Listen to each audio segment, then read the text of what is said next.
لوگوں نے ایمان کے بدلے کفر خریدا وہ اللہ کا کچھ نہیں بگاڑ سکتے، اور ان کو دکھ دینے والا عذاب ہوگا۔ اور کافر لوگ یہ نہ خیال کریں کہ ہم جو ان کو مہلت دیے جاتے ہیں تو یہ ان کے حق میں اچھا ہے،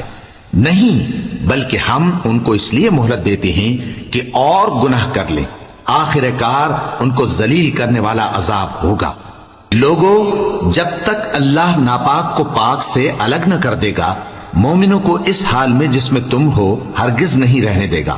اور اللہ تم کو غیب کی باتوں سے بھی مطلع نہیں کرے گا، البتہ اللہ اپنے پیغمبروں میں سے جسے چاہتا ہے منتخب کر لیتا ہے۔ سو تم اللہ پر اور اس کے رسولوں پر ایمان رکھو، اور اگر ایمان پر قائم رہو گے اور پرہیزگاری کرو گے تو تم کو اجر عظیم ملے گا۔ جو لوگ مال میں جو اللہ نے اپنے فضل سے ان کو عطا فرمایا ہے بخل کرتے ہیں، وہ اس بخل کو اپنے حق میں اچھا نہ سمجھیں، وہ اچھا نہیں بلکہ ان کے لیے برا ہے۔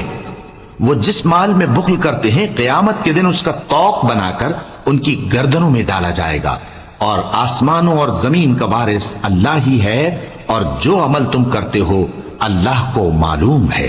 اللہ نے ان لوگوں کا قول سن لیا ہے جو کہتے ہیں کہ اللہ فقیر ہے اور ہم مالدار ہیں۔ یہ جو کچھ کہتے ہیں ہم اس کو لکھ لیں گے، اور پیغمبروں کو جو یہ ناحق قتل کرتے رہے ہیں اس کو بھی قلم بند کر رکھیں گے، اور قیامت کے روز کہیں گے کہ سخت جلن والی آگ کے عذاب کے مزے چکھتے رہو۔